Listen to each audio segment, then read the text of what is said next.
Hello. Online, on Radio Player, and on 106.6 FM. This is Wycombe Sound, the Wycombe Wanderers Show. Welcome along to what literally is the final Wycombe Wanderers Show of the season, following last week's, what was going to be the final Wycombe Wanderers Show of the season. Yes, we promise that this is the last one. Definitely.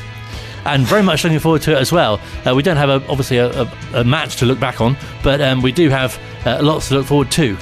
Indeed. So we will be hearing the in-depth interview that I did with Gareth Ainsworth, where he talks about this season, looks ahead to the future, and also reveals a little bit about the players that he's looking to sign over the summer. Lots to look forward to in that respect. I'm very much looking forward to hearing it, and great to have the opportunity and the time with him as well. Plus, also, before the end of the show, we'll look back at some of the lighter-hearted moments. Have you got a favourite? I think I know what you're going to say. All I can think about is that there were quite a lot of lawnmowers going off during the various interviews that we did. That it seems to be a running thing, particularly in the second half of the season. I didn't really notice it in the first half. No, because I guess you don't cut the grass quite as much in the winter, do you? Maybe that's what it is. But definitely, there were a few, Huddersfield in particular, Cardiff, where as soon as the full-time whistle blew, the lawnmowers started up. Welcome to the horticultural version of the Wycombe Wanderers Show, where each week we look at cutting the grass in different seasons. Yes, we're not doing Wycombe Wanderers Show next week, but we might come back with a gardening show. You never know. So this week, without further ado, as I say, we're featuring a fantastic extended interview with the Wycombe Wanderers manager, speaking to Bob. How was it for you, the Championship season? Interesting, a real learning curve. If I have to say, getting there, I would go right back to Wembley, and me and Richard Dobson saying, "What have we done? Like we've done something wrong." It was unbelievable. We even at Wembley, we didn't expect to get promoted. It's Wycombe Wanderers. To be in the Championship when there wasn't much football being played, only the playoffs, was just phenomenal. But yeah, we had a quick turnaround that summer.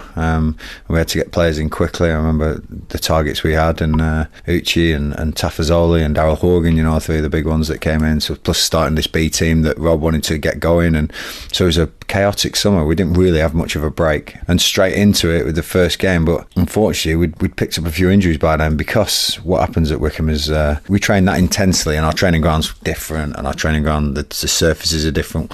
We bring Uchi down from Scotland, who hasn't really had much game time up there. We brought Tafazoli in, and both of them really picked early injuries up, which I look back now and say cost us, definitely, because they were two of my star signings. But we went into that first game, Brentford Cup first, obviously, and then Rotherham at home. And then for the next 7, we didn't win, and that was a worrying time. We thought, is it that big a deal? This is and obviously eventually we found out it wasn't. But it was just getting grips to it, getting used to it, getting used to the playing and the formation systems that other managers were playing, the quality of players, and knowing that mistakes in either box were going to cost you, and so that was a real baptism of fire, that first 7 games. But after that, it was actually double, wasn't it? He got the first win. I got the point against Watford and went in hospital.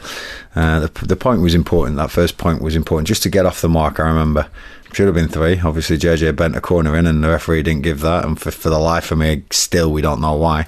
But Ben Foster being man of the match, that day probably was the day where I thought, you know what, this isn't too big. This isn't too big a step. We can compete at this level. And as I said, double obliged with a couple of wins after that. I mean, those games against Watford and the game before that against Norwich were both so impressive, just considering that these were sides that had come down from the Premier League. And as you say, particularly against Watford, we should have beaten them. And against Norwich, definitely you deserved a draw. Possibly you should have won if Norwich had their player sent off in the first half. and there are ifs and buts. And I know every manager's going to look back at the season and go ifs and buts, and we had that decision and that decision. I'd like to count the decisions, and I think we'll be way on top on that. I remember speaking to Daniel Farker after the Norwich game, and he said when they went to the Premier League last year, they had a very similar circumstance of the little club didn't seem to get the rub of the green. Now, I'd love a university study to be put on this, because I really do believe that there is something in this. I think that the referees are only human, and there's no way it's intentional, but I think a subliminal, unconscious sort of, this is the new team coming up, they don't know how it works yet, or we know this manager, we know this team, and all these things will come into it in some factor, and there'll be a formula somewhere in the world where you can work this out. But we didn't seem to get the rub of the green. The Watford game, the Norwich game, the free kick at the end there seemed very unjust. But we did get off the mark, and we started winning, and we knew that points were there for us. I think that was big. That was the first goal. Obviously, it was big. Scott Cashgate against Millwall, but the first point, that was big for us. And then the first win was huge for us. From a hospital bed, but it was a turning point then that we knew what we had. We still didn't have Uchi back. We still didn't have Taff back. Taff has only picked up a major injury in the Swansea game at home, second game of the season. Really tried to play through some real bad ankle ligament damage and damaged it further. But that was the mark of the man. And let's just talk about you as well for a sec, because again, you've already said a few things that have been quite eye-opening for me, because I completely believe everything that you ever say. And so for a start, interesting that you were saying about the first 7 games and that you were worried, because definitely you weren't, clearly, of course you weren't saying that to the media. And also the fact that you were saying it was a bit of a surprise actually to get promoted. When you were then having the back injury and the back operation, it was very much sort of said to us that actually all routine, it's all fine. How actually ill were you? Yeah, it was a pretty major operation. I'd always struggled with my back in the latter years of my career, and I didn't just have a disc that had a slip disc, they call it, a prolapse disc or whatever. Mine had actually properly collapsed out of my spine and was pressing on the nerves. I lost control of my lower half of my body. I was paralysed from the waist down, which was a real serious condition. I remember it gradually coming on crazily. I did it at the training ground on the day of the Watford game. I went in, I felt absolutely brilliant, as I always have done. And I sprinted up the stairs at the training ground, which is something I've always done. I've always done it. Got up the stairs really quick, and this energy that it comes out in a physical aspect as much as the mental one. And I felt a pop in the back, and it was a real major pop. Something had collapsed, and obviously further scans and everything proved that my disc had collapsed in what's called your L5, I think, and it was that bad that it went right onto the nerves and trapped all the nerves totally, and. So paralysed from the waist down, couldn't go to the toilet. You lost control of them functions, which wasn't. I mean, it will be terrifying for anyone, but for an ex-footballer who's also a rock star, it must have been really terrifying. I'm sure a few rock stars have gone through it more than footballers, but lying on the living room floor at home, waiting for the ambulance. I'll always remember, the kids upset. And it was a tough night. That was a real tough night. And if anyone's ever had a catheter as well, they'll know that was probably the worst pain that there is. There's no denying that. But thankfully, great surgeons got me in and operated the morning after, and it was just pure relief. It was honestly, and I will never take anything for granted. You don't take your health for granted. Anyone with back pain listening, please go and get it checked out, because you don't want to be in the situation I was in. The NHS deserve all the claps and everything for COVID, but I've got another special reason to clap them as well. So yeah, it was tough. And especially we haven't won a game in the Championship either by then, so that was still preying on my mind. But your health does come first, and as I always say, there's more important things than football. That was definitely one of them. And then Dobbo and the team sorted that out. Yeah, they did, and it was great. I remember ringing Dobbo on the morning of the game, and we're talking through the team. And obviously, I was still having a big input in selection, but I couldn't manage it as in play as you call it. Dobbo was down to him then, and I remember ringing Josh Hart on the day of the game, so the game's playing, and I remember ringing Josh, and Josh is in the gantry filming the game as he always is, and I said I won't name who, but one of the lads was looking tired, and I said, tell Dobbo, get him off, I think he's looking a bit tired. I think he, as we were talking on the phone, Josh said he's already doing it, so that shows how much me and Dobbo are in sync, and I can trust him, and it's really important. But what's equally as important is Dobbo wanted me back more than anything. He's not one of these who goes, it's my turn, I'll take the job and I'll show everyone what I can do, and sod Gareth. He was, Gaffer, that's for you, get back here as soon as you can, we miss you, and everyone was saying your energy, the place is flat without that energy, and it was and it's really important that we have these relationships around the place. Dobbo was fantastic, and I couldn't ask for a better number 2, believe me. I'd be search high and low and not find a better number 2, but not just him, Waitsy, Josh, Keane, we've been together for so long, we're properly in sync. So it's times like that where you really realise how everyone cares about it and looks after it. And even the Cougs, only known him a year really, and ringing up, really concerned and ordering me not to come back too early. And Rob, again, health is more important than anything. So just shows that, the right decision was made with these people taking over this club, because they're really good people, hearts right in the right place, know what's important, but winners and want the best for the football club as well. We then had a bit of a lean spell up until Christmas, and then we had the wonderful win against Cardiff, and then the win over Preston as well. And for me, that's when it started. And coincidentally, I think Uchi and Taff started that game together. The first one they'd started together.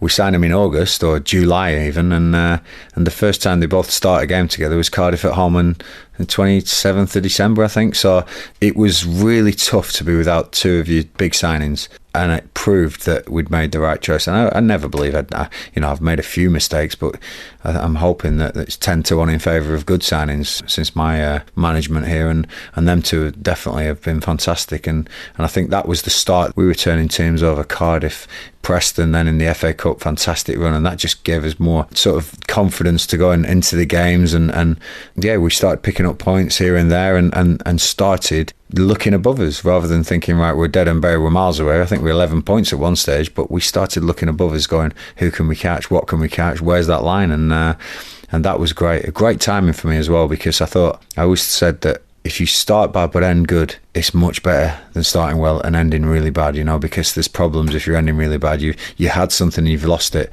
We've never done that at Wycombe. We always learn, and we always have this Zen spirit. I've done team talks on Zen Warriors before about learning and how we can adapt and learn all the time, and there's never failure. It's always learning. And that was proved correct, and I was really proud of the boys, the way we finished the season. But I think it did start around that. Just after Christmas there into the new year, we felt a shift in, right, this is Wycombe's team now. Whether the lads thought with nothing to lose, whatever it was, we were going to be better, and we were better that second half of the season. And then for 85 minutes as well, you held Premier League Tottenham Hotspur. Yeah, I mean, I remember walking the dog the day the draw was made, and this is genuine. The radio, can you believe it? With all this brilliant 4G and 5G now hanging around, my radio I was listening to went off when Wycombe Wanderers came out of the hat. So I didn't know whether we were home or away. I didn't know who we'd got, and my dad rang me and said, well, at least you've got them at home this time. And I was, who have we got at home? And he went, Tottenham. Did you not know? And he always loves having one up on me, my dad. I usually know everything. If a manager gets sacked or something happens in the game, I always get a text from my dad, but it's usually about 3 hours after I've found out. I always find out first because I'm in the game. But this one moment, he was very proud that he'd known before me that we got Tottenham at home, and he couldn't wait to tell me. And that was great, the press around that, people looking back at that game. And it wasn't the one we had at White Hart Lane, the last team to score 3 goals at White Hart Lane, the away team, and it was great to look back and be a bit nostalgic on that and be proud of that day, because rather than it be a revenge thing, I thought, let's look back at this game. What a fantastic day that was. We were League 2, were we then? And that, I mean, incredible what we did, and again, incredible seeing Uchi bully Alderweireld for so many minutes, and Darius coming on and playing a part in what would be his final season for us, because of obviously the age and the injuries he's carrying. But just moments like that at home, that game, I just wish the fans would have been there, for these occasions, because John D. Taylor and Alan Hutchinson, two people who take real big pride in the Ex-Players Association. They always bring these games up and these games gone by. And I don't want this season to be forgotten in any way just because the fans were in it. I'm sure they won't let it, but it just felt all season like something was missing, and they seriously were. But you never know. We'll get back at this level one day and they'll all be here. But yeah, great night against Tottenham, and Mourinho had to put his big guns on. That's my story anyway. Yeah, definitely. Well, it's true. You then went to Huddersfield, and again, that was another incredible game. Yeah, and we have these, people say to me that teams only have these games once every 3 or 4 years. Wycombe seem to get 5 or 6 a year at these. It's incredible. I remember MK Dons at home, Southend at home in the promotion season, the Beanie Carlisle thing. We can go back and have these magic moments, Michael Smith scoring, is it Paris, I think, against Doncaster with 10 men and things like that. So we seem to get 5 or 6 of these a season. It's brilliant. And Huddersfield was definitely one of them. We were 2-0 down. I remember looking over and some of the staff had their heads in their hands, because that would have been a huge gap to fill. But we'd come up the night before. We'd had a quiz in the hotel. We made all the players feel brilliant about themselves, because all the quiz questions were about them and what they'd achieved in their past careers. And one of the big moments for me that night was Curtis Thompson got a question about which player said that his favourite stadium ever to play at was Juventus, and it was Curtis Thompson, because he was at Notts County, and obviously Notts County and Juventus have this relationship. So Curtis had played there And I think Jack Grimmer's question was, who made their debut for Mark McGee? And that was it. That was his question. So he said, I can't believe it. I just get a question about who made me debut for Mark McGee. Curtis Thompson gets linked with Juventus. He said, so it was a bit of a laugh and that, and it was a good atmosphere that night, you know, and I think that carried over the next day. And I don't think if we'd have not had that quiz and that little team bonding exercise on the Friday night, I don't think we'd have come back into that game. You know, I really don't. I think it all counts, and so that's another memory of something we did, and with all the tactics you do sometimes and all the work on the training pitch, it's those little moments when the boys are together that count, and that was a nice moment to come back into that game. And I remember that journey home, and the boys still laughing about the quiz questions, but had taken the 3 points from a struggling Huddersfield team. And then 2 fantastic home wins, one against Reading and one against your old team, Blackburn. Yeah, big wins. Obviously, I live over in Wokingham, so all you get in Wokingham is Reading kits. You get the odd QPR kit, which I'm more known for in Wokingham than being the Wycombe manager. I always say that my kids go to school over there because nobody really cares too much about how Wycombe are doing, and win, lose or draw, my boy and my girls can go to school without getting any major stick. And if they'd go to school in Wycombe, it'd be right if we're winning, but if we're losing, I'd worry for them, you know. But over there's plenty of Reading fans, and my boy Kane, he shares a classroom with a lot of Reading fans. So again, for him to be able to walk in with his head held high is a big moment for me, you know, and me as well around the town. You know, Reading, ex-Premier League side, big side. They were in the playoffs at the time, and I thought we played that game fantastically well, really well. I mean, you know, missed penalties and drama again that fans have all missed, but that was a fantastic result just because I live over that way, and it helps. But the next one obviously was Blackburn, and I remember that was after a 2-week break, and I'd always wanted to have a little tweak of a formation and just commit some more attacking bodies. I thought we needed to do that towards the end of the season, and that was the game where we started doing that as well. And so we'd had 2 weeks to work on a new system and a new formation. I won't go into detail, obviously, like no manager will, but we definitely saw a new lease of life in the boys, and a willingness and an excitement to try this system out. And yeah, taking ex-Premier League winners to defeat was brilliant. It was, even though it's my hometown, but again, little things for me. Mum and Dad still live in Blackburn, and obviously full of Blackburn fans up there, and then walking around the town, obviously being able to say, you know what, we didn't do too bad. You know, he's gone there and he's not done bad for himself as Gareth. So all these things, because they've always been there for me, it was nice to give back a little bit. But that really did start us on this run then of this form that, you know, I think culminated in, was it the last 9 games of the season we were the fourth form team in the league, you know. So these little moments I'll always remember and learn from. And like I said, just coming 1 point short has been a phenomenal achievement. But yeah, we did go on a little run after that Blackburn game. I was very proud of. Yeah, then a big relegation game against Rotherham, and we won 3-0 away.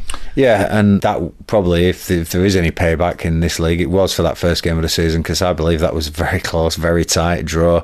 I remember the video meeting after that game and how we were all fresh coming, you know, first game of the season, and we were saying to picking the bones out of that corner that went in. So to go up there and perform like we did, I thought we really played well that day. And again, it was more evidence that what we'd done and how we'd tweaked things slightly, we were starting to come together. And yeah, fantastic result, and really did start believing we could start catching these teams above us and maybe, just maybe, get to this dotted line that everyone's talking about. And then a tall draw with Swansea, which again was very impressive considering where they are. Yeah, playoff team, you know, and I'm still gutted we let Swansea back into the game. Jason McCarthy slipped and put his hand down, and as he's put his hand down, the ball's hit it. And these things seem to, you know, it wasn't a tackle, it wasn't an intentional thing, it was just a real stroke of luck from Swansea to get that penalty. And Addy going up the other side, the other end, fantastic goal to score, and then just a chance right at the death just to nick it, and he gets a nudge in the back that nobody sees. And it's just these things that I'll always go back to. But you know, a great result away there, and obviously we went back the week later, and the Cardiff game wasn't great, but in between all that was the Bristol game as well, which was another one of these moments that we'll cherish forever. And I know there's one man who, I don't care how big he is and how much of a personality he's got, I know that goal meant all the world to him, and Adebayo Akinfenwa getting a championship goal again. A moment that we'll never forget, and we'll never underestimate what this club does for people. Yeah, I mean, that was incredible. Then 1-0 against Bournemouth, which again was just amazing. I forget about these games sometimes. It all went to a blow at the end there. And my big memory about that one is Rob Couhig was here and at the end of the game came over to me and I said, I owe you that, Rob, because you haven't seen us win for a while. I think he came to Doncaster the last game of last season in the league, and it was a defeat. I think that was the last time he was over until this season, and he hadn't seen us win, and he'd been so supportive to me that it was a fantastic scalp. And when you've got Solanke and Dan Zuma and Billing and people like that in their squad, never mind in their team, Jack Wilshere, and they really came with a winning plan. They wanted to win. They're in the playoffs. It was brilliant to see my boys perform the way they did against probably the biggest budget in the league by far. And but at the end of the game, I almost said to Rob, that's for you, Rob. You've worked so hard for us, and I know it's the second last game. That one's for you. And he was really complimentary of the team and the way we're doing things, and his support to this day has still been phenomenal, even with the relegation on our CVs. Yeah, that was a special moment and set up the last game fantastically well, didn't it? It really did. The New Orleans duo going up to Middlesbrough looking absolutely frozen. I think Rob's sitting there in a blanket, but still with absolutely huge grins on their faces after a 3-0 win. Yeah, and I don't mention Pete because he's part of the furniture here. He's stayed here, and the sacrifices he's made, living away from his family for almost 2 years now. Don't know if I could do it. He's just been absolutely brilliant, and his voice is heard from the stand. I think one thing that the fans haven't been here is that you can hear Pete's voice. He's so behind the team, and we're very similar. We grew up the same. We almost had the same lives growing up with football and music, and we have a real kindred spirit. So Pete's just Pete. He's there, and I'll forever be thankful for him being here, because he's been an absolute legend of a co-owner with Rob. And it was a nervy game. Obviously, we knew there was other things elsewhere that had to happen. We knew that 13-0 would have kept us up if things had gone the right way. Ironically, it wouldn't have now, but even then I said to the boys, you never know what might happen, even though deep down I knew that 13-0 is probably the record scoring that ever in the Football League, and it's never going to happen. But we had a go in on, and I think again, to deliver for the Couhigs, for the fans, the way we did, I thought was outstanding, and what a nervy game for the other teams at the end of the season. We pulled ourselves above them, above Sheffield Wednesday, 1 point behind Derby. Just outstanding, from the boys to really dug deep and really come good at the right time. One more game and I think we'd have done it. We knew it was only 46. We always said we'll be where we deserve to be, and unfortunately that's just coming up short. But for some reason this doesn't feel like a relegation to me. It feels like this is an extension for next season and what we're going to do, and we're going to carry on what we're doing, and it's been a brilliant year, really has, and it's crazy to say because we have finished below that line, but I've enjoyed every minute, and I just wish with all my heart that the fans could have come along this journey with me, because I know what round of applause we'd have got at Middlesbrough away from those guys, and believe me, you've been missed. I'll never ever take you for granted.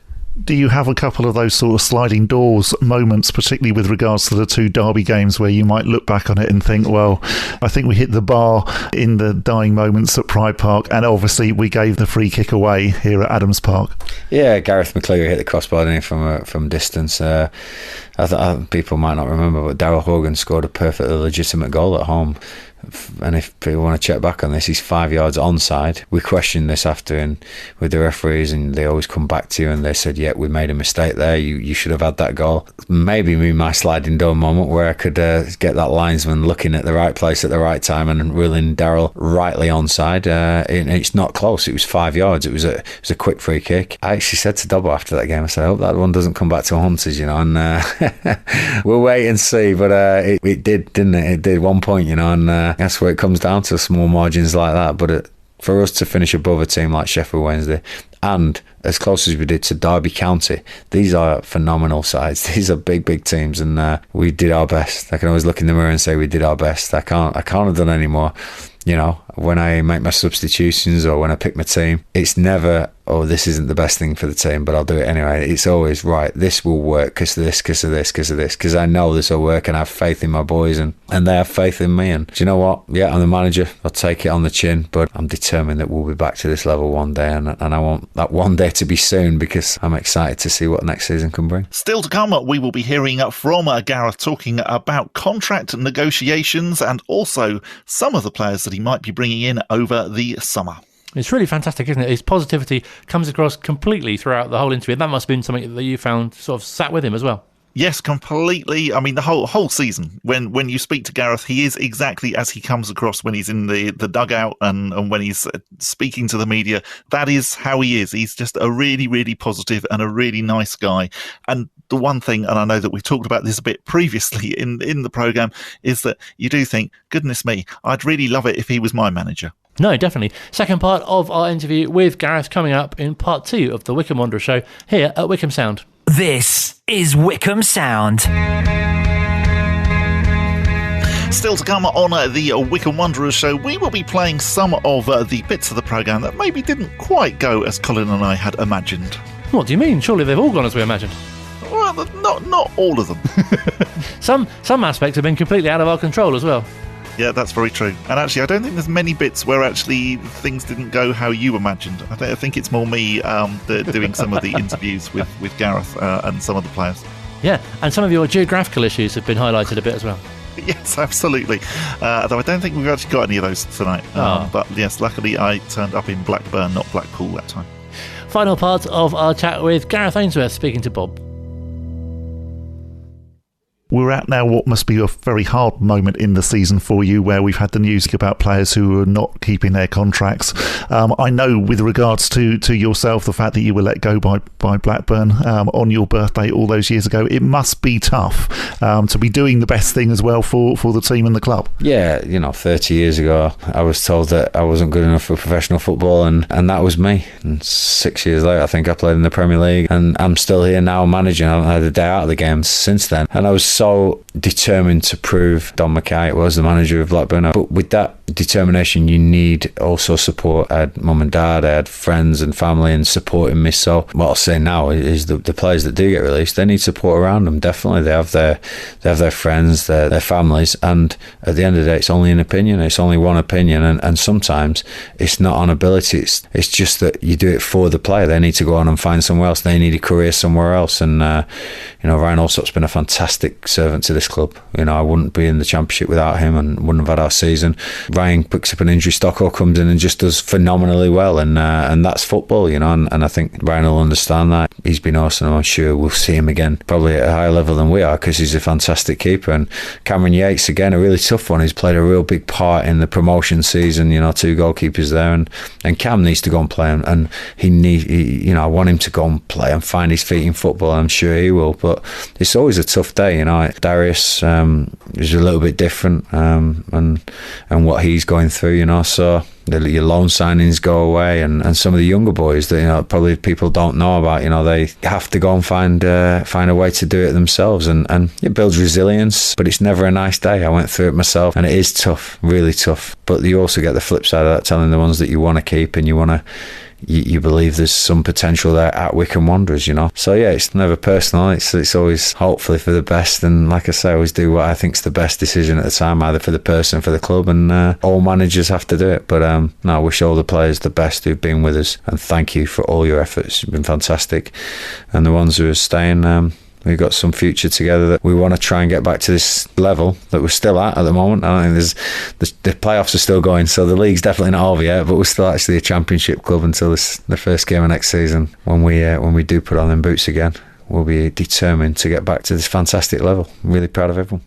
One of the things that Darius hinted at in his farewell message, and also one of the things that David Stockdale said to me, was just how at this club you're very much allowed to be yourself, which it is something that I think you should be allowed to be in any organisation, in any place. But the fact that they always say it with regards to Wycombe Wanderers, and you've had so many players who've been here and left and come back, what is it about this club? And it just must be as well the way that you manage, that actually you're allowing these players to express themselves and they feel so comfortable here.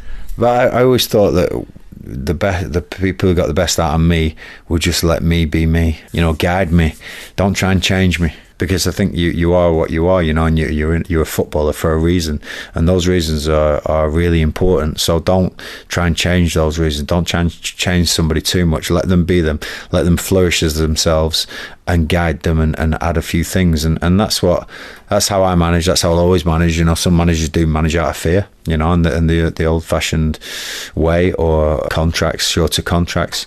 Definitely not for me. I'll manage it as if I was at the front of the queue, and if there's any challenges to hit, I'll hit them first head on, boys. You just come with me and back me and bring what makes you you.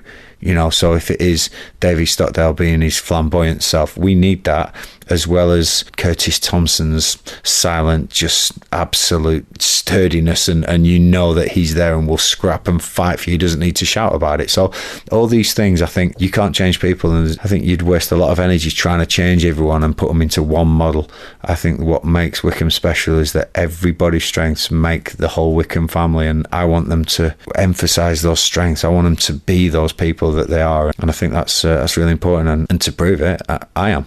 I'm this guy. I love my rock and roll music. I want to look this way. I want to be positive all the time. Why, when we get relegated, why should I conform to what every other manager does and goes, right, I've got to put on a mood now. I've got to pretend I'm down because the board might want to see that, or the fans might want to see me upset. And no, I care. God, I care. I care so much about this club. And if it takes me to put on an act, then I'm at the wrong club. I will be me. I care about this club so much, but I care so much that I'll be super positive and trying to lift everyone all the time, and I will be me, because everyone who feels uncomfortable being themselves. Have a look at this long-hair manager in the Championship who said he wouldn't cut his hair and said he wouldn't conform to everyone else because it's important to be you. And I think that's in a paragraph there. I think I've tried to sum up what we are at Wycombe. Everyone brings their part of the jigsaw, and it's a fantastic jigsaw when it's completed, and we're building it currently, and I'm hoping we'll get it finished definitely by the end of next season to start a new one in the Championship again. It does make me think that there must be gay footballers out there, how at home they would feel actually at Wycombe Wanderers, and one day it's going to happen. It will be great to happen here. You can talk about all the groups and everybody will be included at Wycombe Wanderers, and I'm sure they will at all football clubs. If it's easier here, then brilliant. But you know what? The day I say I've cracked it is the day that I will fall flat on my face in a big way. I'm learning all the time. I'll just try and do it my way, and if that's good, then brilliant. And if it's bad, then I try to do it my way. If it's a fault, then sorry, it's a fault. But I will judge everyone on football and people they are, and nothing will change my mind on that. It's so important, and the modern world we live in, it's so important to be you. And at Wycombe, you can definitely be you. And I think you see that as well with the part that religion plays so much with so many of the players as well. Yeah, we have a real group, a faithful group, and again, in some walks of life, in some organisations, somewhere, that might be frowned upon, that they might not feel comfortable doing it. Boys, if you believe and you want that enough, then you go and do what you need to do. I've got my own faith, and everyone else has got their own beliefs, but nobody ever at Wycombe Wanderers will ever go at anyone for anything else. That's my job, and that seldom happens as well. I just love everyone being comfortable and giving their best, because it's my job to make sure that best is good enough for this football club, and so far so good. It's been great. One of the things as well that you're fantastic about in the local community is supporting some of the organisations, in particular the Wycombe Homeless Connection and the One Can Trust as well this year. Yeah, and if I'm honest, my time has been so busy that I wish I could have dedicated a little bit more to that. I put my name to it because I think they're fantastic organisations, and I'll vouch to come down and make a difference personally when the COVID stuff is finished and when everything is normal again. It's great to have the name and it looks good, and Gareth Ainsworth doing this, but I want to get down there and see some of the people who work really hard and the real members of that team and those teams. But it's really important that we look after our homeless people and our people who are obviously less fortunate sometimes. There's always people less fortunate, and I think we've got to look out for them, puts things in perspective, keeps things in perspective, and it's important. And if every football club looks after their area, we'd definitely have a better standard in the whole country. And they all do. The football clubs all do. They all look after their own area, and we try on that way as well. So, yeah. Hopefully I'll get down there on the shop floor, as they say, to really help out and make a mark. But if anyone has any time or help for these organisations, I think they're brilliant organisations, and proud to be a part of them. So we're nearly at the summer now. I know that football managers always, are forever on the job, as it were. What are you doing this summer to just take a bit of time away and relax? The phone will be taking the most of the work, because the agents now will calls and players will call, and there's some new rules coming in this year with squad sizes and things. So I think there's going to be a lot of players scrambling. It's like a huge game of poker, Bob. You've got a card there on the table. It might not be the top card, but it's a decent card. And do you take that card for your pack, or do you think another one's going to come along, and if it doesn't, do you miss that card and you can't find one as good as that? And it is a real gamble at the moment. And also, we're not first to pick that card as well often, so we've got to make sure that we get it right. Like I say, I think I'm happy to say about 10 to 1, maybe 8 to 1 my signings have been good to bad, and I intend to make not many, only a handful, probably a single handful, and give you some indication of how many players I'm looking for. But they've got to be quality, they've got to be above the level. Rob Couig said he wants a championship club no matter what level we're playing at. He's working hard on the infrastructure, on the stadium and the training ground, and I've got to work hard on the squad to make sure that squad's good enough to compete at the top end of League One, and maybe one day get back to this championship. So names are there. Some might be familiar, some might have been seen already in Wycombe shirts, but there's one or two haven't, definitely, and will be fantastic signings for us. But again, this big game of poker that lasts for about 4 months is just started, and we've just been dealt our hands. So I'll keep you up to date with that, and I'm sure that many people will be watching closely. But so it doesn't sound like you get much time either to have a holiday or play with the cold-blooded hearts or even walk the dog. Listen, I was in the studio today, so I can't grumble. I was doing some singing today. We've got the album coming out at the end of the year, which will be absolutely brilliant. I can't wait for that. The dog gets walked every day without a doubt. The only thing is the phone's always there, and you have to, as a manager, you've got to be accessible, whether it's your players, your staff, future players, agents, whatever. Holiday time, I consider myself a really lucky man to have the job I've got. I really do. Sometimes, and I don't know how my bosses will take this, sometimes I feel like I'm in a dream job and I'm on holiday all the time, because who wouldn't want to go in and manage a football team or play football or be around positive people, and it's phenomenal. So family's really important, obviously, the children, Donna, and really important, but I don't need to go and lie on a beach somewhere. Not right now. I've got a big smile on my face after a relegation. It's crazy, but I love this place, and I can't wait to get stuck into next year. But I will definitely have some time away, because there are other things in my life, and football isn't everything. But I think that's what makes us all grounded here, and look forward to the next season. I can vouch for the big smile, by the way. The good news is that it definitely sounds like you're hanging around. Obviously, the Preston job has been filled as well. But is there a sort of managerial career path? Because if I was you, I would be very much thinking, well, yeah, love it at Wycombe Wanderers, but maybe one day I want to manage QPR, I want to manage Blackburn Rovers. Do you know what? Honestly, there isn't a path. I'm a believer in I make the path a few steps in front of me, not miles in front of me. And you never know what's going to happen in the next few steps. And that's genuine, People said to me, you've been at Wycombe 10 years now, it's time to move on. I'll just say one word to them. Why? You give me a valid reason why it's time to move on, and I will go. But so far, there isn't a valid reason. Money's not everything. Status isn't everything. And the league you managing isn't everything. I'm so lucky that I think I've worked out what's really important to me is emotions and people. And I get my fair share at Wycombe with that, definitely. I've worked with some brilliant people, some fantastic people. And the emotions, they're brilliant. They're brilliant. We've talked about these games we've talked about how tough it can be and how good it can be. So why do you have to move on? Just because other managers do it, or just because that's what's seen as the right thing to do? You're talking to the guy who doesn't do the right thing sometimes. He doesn't do what's seen right to do. So really happy. Keep asking questions. I'll keep saying why. And finally, a message for the fans. We know how much you want them back, and fingers crossed that might happen in August.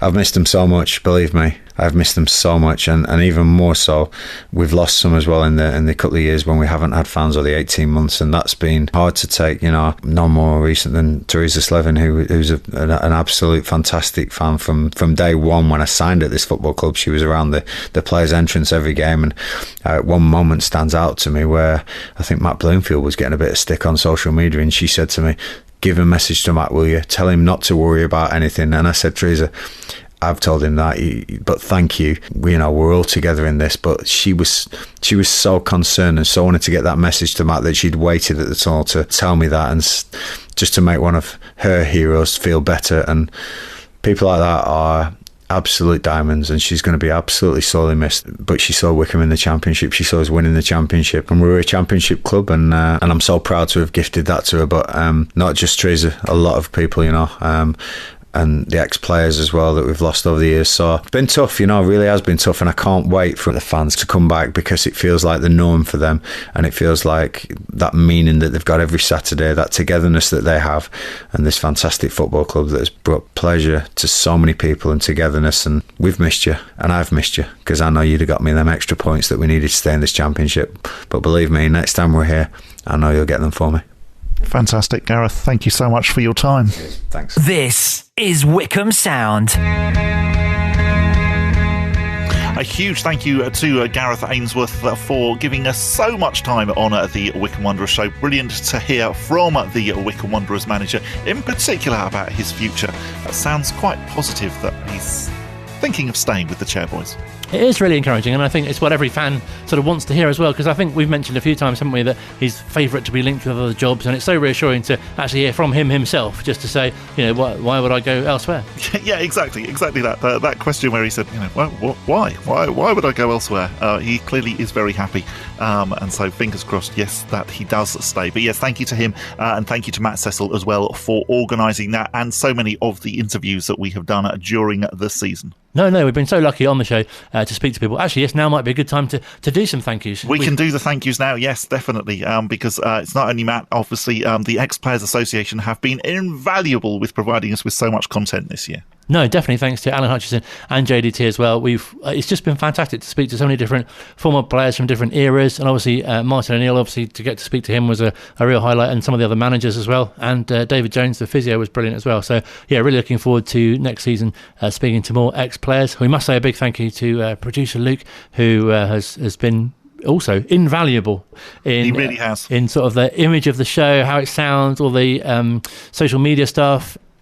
Thank you as well to Phil Catchpole for allowing us to play out some of his Ringing the Blues. And if you are looking for a Wycombe Wanderers podcast, that is another one that we would highly recommend. And thank you also to Wycombe Wanderers women, as we must now call them, because they have joined us quite a lot as well during what was a very curtailed season for them. No, brilliant. Really glad to chat to Dave Ward, Charlotte the captain, Alicia as well, who we've had on, and other people as well who've contributed. Tom Hancock, of course, we had his stats, brilliant insight for him. We spoke to Will the chef. We did, quite briefly. Emily as well from the club. Thank you to both of them. Yes, and we're looking forward to many more guests next season as well, and also bringing you some new features. We've been working on the ideas, haven't we? We have, yes. But we'll keep this quiet for now. Absolutely. We'll just tease them slightly. However, that then brings us on to some of the bits that maybe didn't go quite as we had necessarily planned, whether that was us or whether that was the players being interviewed, or even our fellow colleagues from the media doing the interviews that we were also attending. Because it's there's a lot of scope, isn't there, for, I won't say error, but as you say, just the unplanned to happen. Indeed, yes. Just getting your words slightly mixed up. As Joe Jacobson discovered when Alicia was interviewing him after our 4-1 win against Preston North End in the FA Cup. The gaffer wanted to have a cup run, and he said about winning breeds confidence, not the other way around. Can you imagine the manager saying, breed them? Breed them, that'll win confidence. Go on, boys. Go. I'm proud of you. Go and breed them. Yes, that wouldn't quite work. Of course, that then set up the match against Tottenham Hotspur. And so there was a lot of media interest in that particular game. And I recorded the press conference beforehand that Gareth did with so many people in the media. And one particular person who made a little bit of an error during that press conference was Moose from TalkSport. On the other hand, the same people are saying, he doesn't look like a manager my joy. Does that bother you at all? I mean, I think it's great when you walk out in a leather jacket and it looks like John Bon Jovi. You know what I mean? It looks like the lead singer of Def Leppard. Def Leppard's lead singer is called Joe Elliott for a start. And why can't you say John Bon Jovi? It was quite early in the morning, to be fair to Moose. Gareth wasn't the only one that he had quite an entertaining interview with. He slightly upset David Stockdale, and this was one of the examples where definitely the elements were not particularly kind during the interview. This is going to sound incredibly negative, but I know you as a person. I've known you for a long time. Realistically, Wycombe are going to go down unless they pull off some sort of amazing great escape. So when you're going into these games now, obviously it's not with the mindset we're going to lose or we're going to go down, but it's a half of it, the mindset, let's finish this season really well so that we can start next season really well. Realistically, I'd like you to come in the changing room and say what you just said, because you might not get a live, because I don't care until it says the R and the red bar across that name. We're fighting. That's why I asked you rather than have a debate. I can because you might not got away from him. So there's so many aspects to talk about. Encouraging a hurricane towards Moose from TalkSport. It sounded like the Space Shuttle Challenger was just lifted.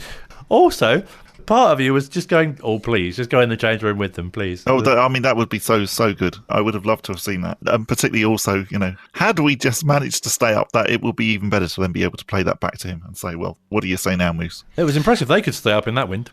It was very impressive, wasn't it? Let's move to the game against Huddersfield now, where, of course, we won 3-2. And Huddersfield's definitely a place where they like their lawnmowers, shall we say. And Uchi as well. He's very honest, is our Uch. Did you guys always believe that you could get the win? Yeah, of course. Listen, I'm not going to lie, man. I hate losing. And so does the team. And everyone's been burning just to win a game. And it's been tough. I can't lie. I care so much. And it hurts me to lose. So, listen, it's a great win. I'm not going to lie, but we've got work to do. Lying is not good in these sort of situations. He's been brought up very well, hasn't he? I'm sure not only Gareth, but his mum's very proud of him as well. The lawns are exemplary in Huddersfield, though. They really are. It's very impressive. Lawns isn't the only thing that we've had to contend with this season, as Ryan Tafazzoli found out in one of the post-match interviews that he took part in. There's been so many games where we've been a better team, but I just said then, you've always got a chance if you can attack the ball and pick up the flight early. He's going to put it on the money, and that's what he did tonight. I think we should use some of those expressions more often. I've no idea what was going on behind him during that one. And Gareth also has fallen victim to a few strange bangs and crashes in his time. But there's so many teams that would swap places right now with Wycombe Wanderers. To have 6 games to survive in the Championship, wow, what an exciting encounter this is going to be for the rest of the season. And I preach that to the boys.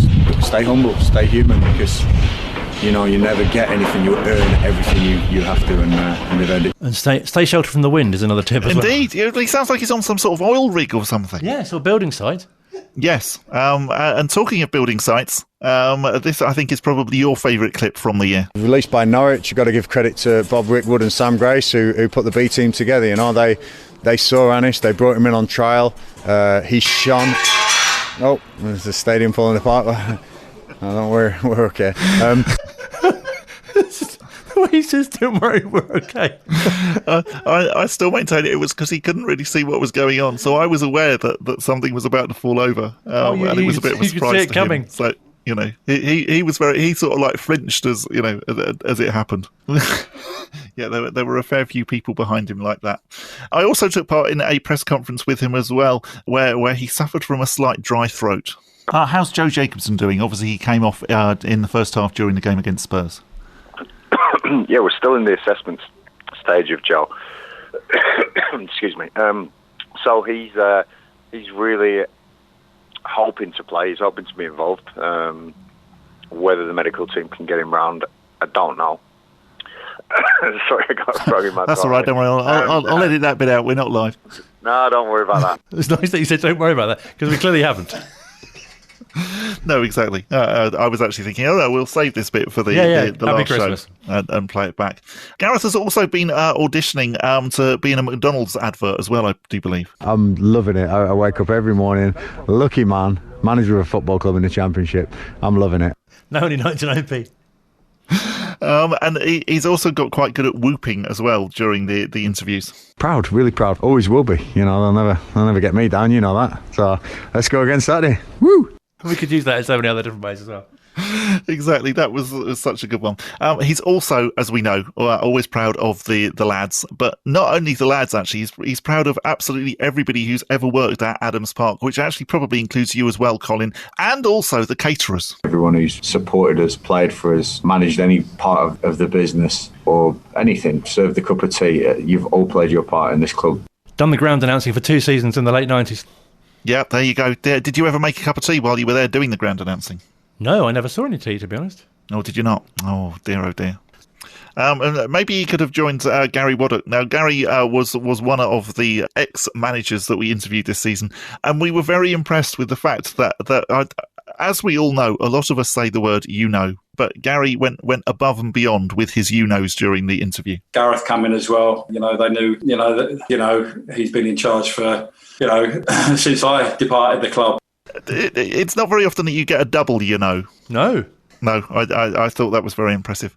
And finally, we can hear from Pete Couhig about the club being chosen as one of the vaccination sites and a suggestion that he made that unfortunately didn't get approved.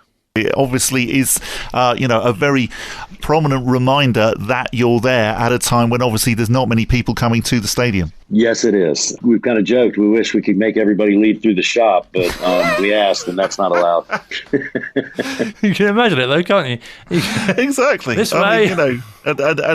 He's completely. Isn't that just the sign of a really good sort of like marketing and sales guy? At every theme park or every child's attraction that you ever go to, you always make them leave through the shop, and Pete's completely on board with that. No, definitely. It's been such a fun show to do. Have you got a particular sort of standout, moment, either on the show or from a game you've been at, or just something that really kind of stands out for the whole season? I think, to be honest, it's just having spoken to Gareth Ainsworth so much during the season and just got to know him, and just he's completely gone above and beyond what I thought before I started this show. I always thought how lucky we were to have him at the club. I always thought how well he came across. I always thought he seemed like somebody that definitely, if I was a footballer or in any walk of life, that I would want to play for. And having spoken to him now for the whole season and, been very, very lucky to obviously spend quite a bit of time with him, I can say that he is all of that and absolutely more. He is just a fantastic top human being. He really is as positive as that. So that has been my sort of like long highlight of the season, if you were. And also, something that which we missed out in our thank yous a little earlier on is a massive thank you to you, because obviously it wouldn't be much of a show without just me, but also it wouldn't be much of a show without someone who's been to the games, has watched the games, and literally been to the games, especially during this time, and the away games as well, not just the home games, but especially even when we remember as far back as you did that piece when you had to go through all the COVID tests and fill out the questionnaire and were approaching the steward, and we had that little bit in your car with talking about getting you checked in and everything, and it must have been great for you as well to have been to so many grounds that it's strange to imagine Wycombe out even. I realise that I am so very lucky. I certainly wasn't doing it for the thanks or anything like that. I've been so fortunate this season to have actually got to see football live. It's not quite the same as we have seen through the games that have been played over the last few days, the FA Cup final and the Premier League games last night and on Tuesday. It makes such an enormous difference when there are fans there. But even so, I have been very, very lucky this season to have watched some fantastic football. And, one game that completely stands out above all others actually is the most recent one. And I don't say that just because it was the most recent one, but, the 3-0 win over Middlesbrough. I really did go along to that with very low expectations, thinking Middlesbrough played so well against us earlier on in the season. And just thinking, I can't really see this happening today. I never imagined that we would be coming away, having played Neil Warnock, having played a stadium that, would definitely hold its own in the Premier League as 3-0 winners. Absolutely marvellous. And fantastic as well, so many different stories of players. I remember earlier in the season you saying about Ryan Alsop being, a contender for player of the season, and obviously David Stockdale, what he's achieved since. Yeah, I mean, just, that is incredible, really. And very sad. And as we heard from Gareth during the interview, clearly he was very sad to have to let Ryan Alsop go, completely admitted that actually, if it wasn't for Ryan Alsop, we wouldn't be in the Championship. We wouldn't have had our Championship season. David Stockdale, to give him credit, came in and did what you have to do when you get given a chance. And that was, played absolutely out of his skin and just was phenomenal. It was interesting what Gareth was saying, that actually, sometimes you're also looking to do what's best for the player. And I think he very much realises that he has got two goalkeepers there that could quite easily walk into the number one position in any club. And so, Gareth has in some ways done the very kind thing and said to Ryan Alsop, right, okay, go and find another club. And as he admitted during the interview, he wouldn't be at all surprised if actually that's at a higher level than we're playing next season.